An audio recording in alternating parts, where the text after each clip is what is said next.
All right, we'll begin with an opening statement from Coach Silverfield and then open it up for questions from the media. Coach Silverfield. Obviously disappointed with today's result. Poor execution in all three phases and not good enough. I just left the locker room and talked to our guys. We've got to get better. It always will start with me, but we've got to find a ways to execute. Obviously, turnovers will kill you. Right, a fumble on the 6-inch line, and then a fumble when you reverse the field backed up and put your defense in a bad spot.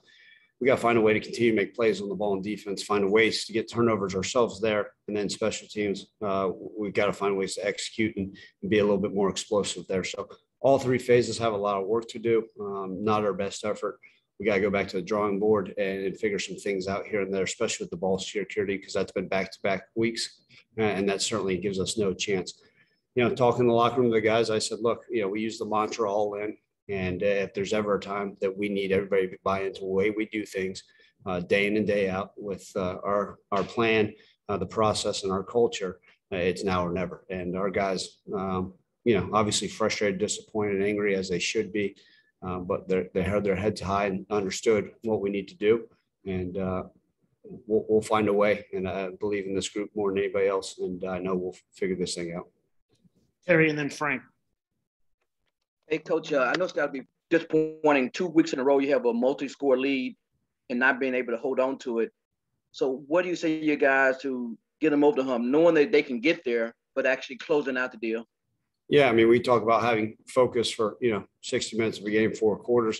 I don't necessarily think it was that. We just got to execute better this week. I think last week, the ebbs and flows of the game. But this week, obviously, we talk about when you turn the ball over at that point and you don't give yourself the opportunity to, one, go up when we fumble on the 6-yard line, like 6-inch line, and, just kind of ways to make plays. And that's the biggest thing that I didn't see today. I'm not going to sit here and say, oh, we could have done this and could have done that. Last week it was 100% on me, and I've got to find a way to get better. And guess what? This week I got to continue to find a way to get better. But we need to execute better. Plans that are in place. We got to find ways to make plays on the ball in defense. And like I said, on the football on offense. Frank and then Isaac. Ryan, I know last week, Sean Dykes and Calvin Austin, the majority of the catches. In his first drive, you had 4 receivers catch a ball in that first drive. Did it just play out that way, or were you guys making an emphasis on trying to get some other guys involved? Yeah, they rolled coverage to Calvin. So they played those that watched, they played a cover 2 deal where they rolled over him and pressed the corner and played a safety over top, which we figured. So we had some thoughts for how we need to execute against it. And just like a lot of games, right? We've talked about this before. There'll be games where Sean Dykes has 8 catches and other games where he has 1. We're going to, obviously we want to attack a defense. If they're rolling coverage to those guys and doing different things, then we have to find other guys that have to step up and make plays. I see you went with Rodriguez Clark early on the ground game. Was that something that, because he showed in practice, or was that just you thought he might have been a better running back against this defense? We trust Rodriguez Clark to carry the football, but also Brandon Thomas put the ball on the ground again. So it's 2 fumbles by our young freshman back-to-back weeks. It doesn't matter his age. We've got to own the football. And it doesn't matter how good of a back he is. If we can't hold on to it, we don't give ourselves a chance. Isaac? Hey, Coach. Calvin came up a little hobbled there late in the game. I know he stayed in, but how was he in the locker room after the game? More than anything, just frustrated, angry. He loves his Memphis football team. He bleeds blue, and he's frustrated, and rightfully so. But from a health standpoint, I think he'll be fine, but that's up for further evaluation. Evan. Ryan, speaking on the injury front, we know Austin Myers, Isaac Ellis, and Gabe Rogers also didn't play. Do you have an update on their status? Yeah, we're going to assume that Austin Myers will be done for a good, significant future. Unfortunately, and Isaac Ellis, it will be day-to-day, and then same with Gabe Rogers. And Austin was injured again from last week, correct?